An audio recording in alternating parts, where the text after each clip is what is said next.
안녕하세요. 평생학교 시청자 여러분, 역사 컬렉터 박근호입니다. 지난번 강의에서는 자료를 통해서 시대의 변화를 읽고자 했습니다.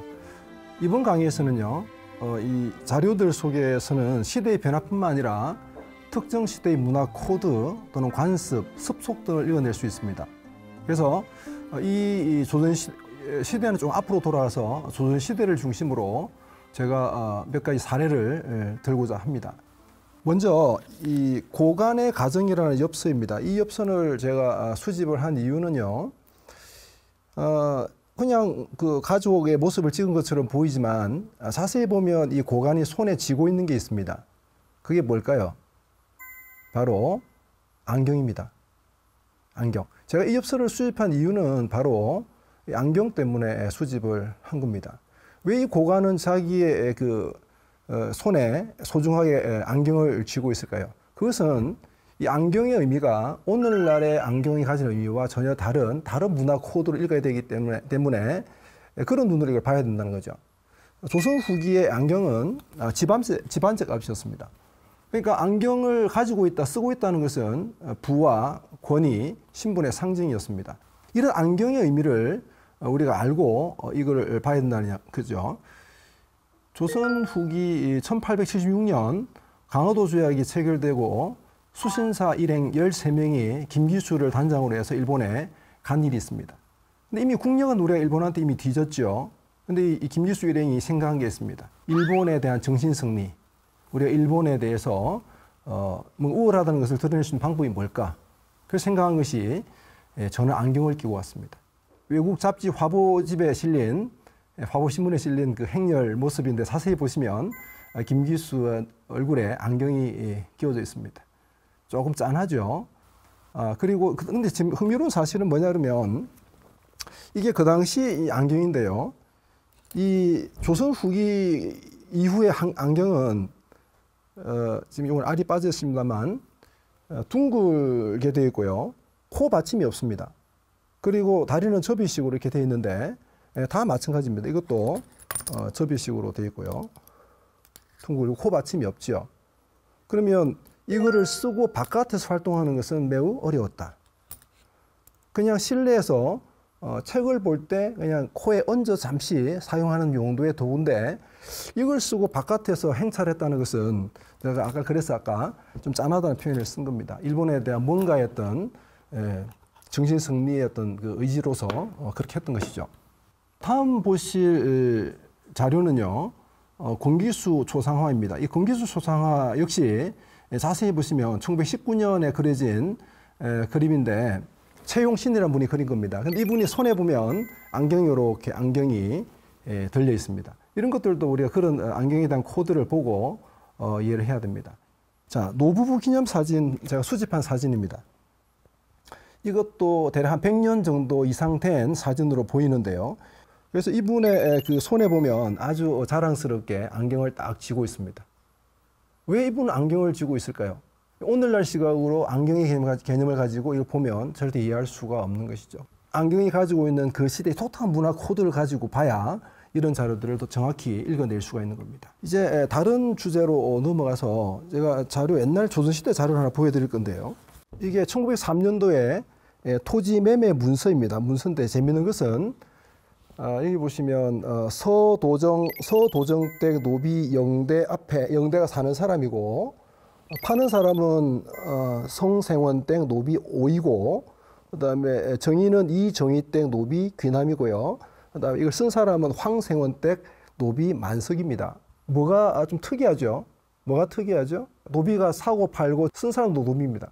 그래서 자칫 이런 것들을 그 시대의 관습을 모르고 보면 노비들이 경제활동의 주체였구나라고 오해할 수가 있습니다. 조선의 지배층이었던 양반들이 직접 나서서 이 토지라든지 노비를 매매하는 것을 이익을 밝히는 행위로 보고 조금 자랑스럽지 못한 일로 여겼습니다. 물론 직접 양반하는 경우도 있습니다. 하지만 일반적으로는 노비를 일종의 아바타로 내세워서 대리인으로 내세워서 거래를 했던 것이죠. 그러니까 이익을 밝히는 거, 이익을 탐내는 것을 양반들은, 유학자들은 그렇게 드러낼 수가 없었다는 사실이죠. 노비에게 거래를 위임했기 때문에 위임장이 항상 같이 이 세트로 따라다니는 겁니다. 그래서 위임장의 이름을 패자 또는 폐지 또는 배지라고 말하고 한자는 좀 다 다르겠습니다. 그래서 이런 패자, 배지, 그 다음에 노비가 왜 나왔는지 이런 것들은 당시 이런 거래 관행을 이해해야 정확히 이해할 수 있는 겁니다. 자, 다음 보실 자료는 이제 패자 문서인데요. 보시면 패자라고 하는 부분에 표시가 되어 있죠. 이 패자 문서 이거 속에는 또 다른 또 그 시대의 어떤 그 관습, 어떤 문화를 또 확인할 수 있습니다. 바로 사인 문화입니다. 사인 문화. 그 상전 밑에 보면 그 권시 밑에 보면 사인을 이렇게 한 장면이 보이죠. 보통 이 조선시대 민간 문서, 그러니까 국가 관공서 말고요. 민간 문서에서 흔히 세 가지 형태의 사인이 보통 사용됩니다. 그러면 첫 번째 사인이 뭐냐? 첫 번째 사인은 수결이라는 이름의 사인입니다. 수결.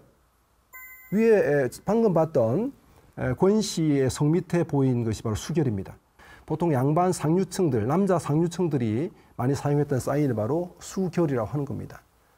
그리고 아까 방금 봤던 문서에서 또 하나의 어떤 사인이 들어있었는데요. 이 사인은 뭐냐 그러면 수촌이라고 하는 사인입니다. 수촌.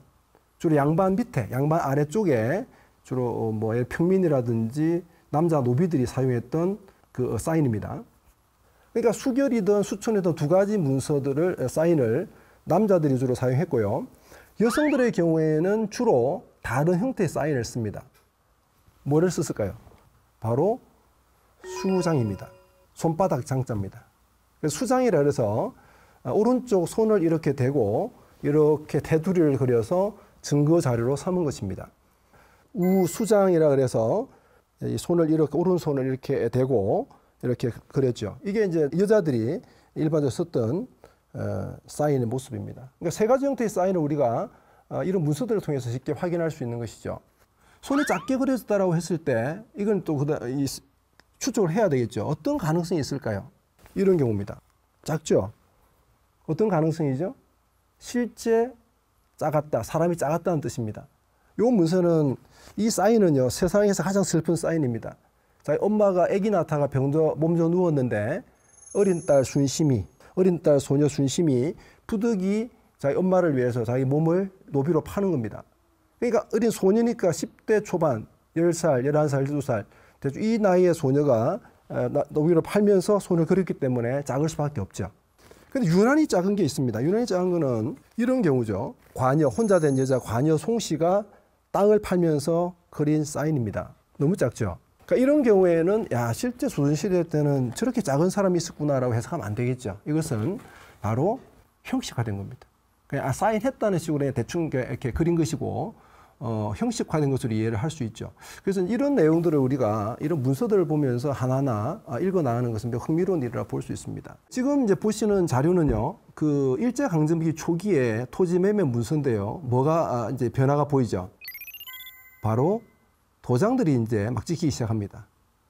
그러니까 이 도장 문화가 일반 대중에 보편화되는 것은 일제강점기입니다. 우리나라 사람들이 관이 아니라 민간에서 도장을 찍든 쓰던 문화가 별로 없었죠. 근데 일제강점기를 거치면서 그것이 대중화되었고요. 최근에 우리나라는 그래서 이제 다시 원래 사인 문화로 다시 돌아가고 있고요.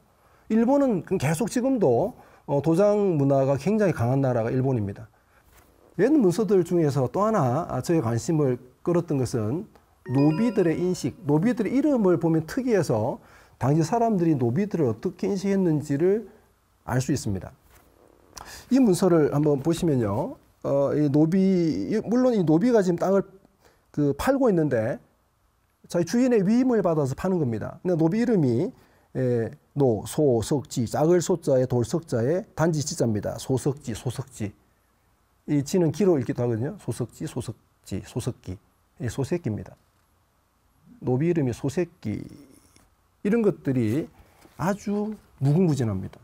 다음 문서를 보시면 노비 이름이 뭐로 표시되어 있죠? 지금 노란색으로 표시된 부분인데 산호 강아지입니다. 노비가 강아지라고 되어 있고요. 그 다음 문서를 보시면 개동입니다. 개동 좋죠? 개똥입니다. 개똥이죠. 자기 기능에 따라서 불리기도 하죠. 예를 들면 뭐 마당쇠, 마당쇠는 사람이 마당쇠입니다. 그래서 이 노비들의 이름을 보면 그 시대에 대한 노비들의 인식을 알 수 있는데, 놀랍게도 이 노비 비율이 전체 인구의 30%입니다. 많이 보는 사람은 40%, 50%까지 보는 사람도 있습니다. 이를 통해 우리는 노비에 대한 인식을, 당시 사람들 인식을 이해할 수 있습니다. 물론 노비들이 참 선시되었구나라고 이렇게 볼 수도 있고요. 또 좀 좋게 말하면 이름을 천하게 써야 오래 산다. 그러니까 노비가 재산이기 때문에 재산이 빨리 주면 안 되죠. 그런 주인의 어떤 노비를 오래 소유하고 싶은 욕망이 이름에 반영되었을 수도 있습니다. 자, 오늘은 자료들을 통해서 당시 사람들의 어떤 고유와 문화 코드, 안경을 통해 살폈습니다. 그 다음에 노비를 내세워서 했던 거래 관행이라든지 또는 세 가지 형태의 쌓인 수결, 수촌, 수장에 대한 이야기, 그 다음에 아주 천한 이름으로 불렸던 노비에 대한 이름, 노비에 대한 사람들 인식, 이런 것들을 살펴봤습니다. 이 자료들 속에는 그 시대 사람들의 관습과 습속도 포함되어 있고 우리는 그것을 읽어낼 수가 있습니다. 자, 오늘은 이 정도로 하고요. 다음 시간에는 한 장의 졸업사진과 그에 얽힌 3.1운동에 대한 이야기를 하고자 합니다. 네, 감사합니다.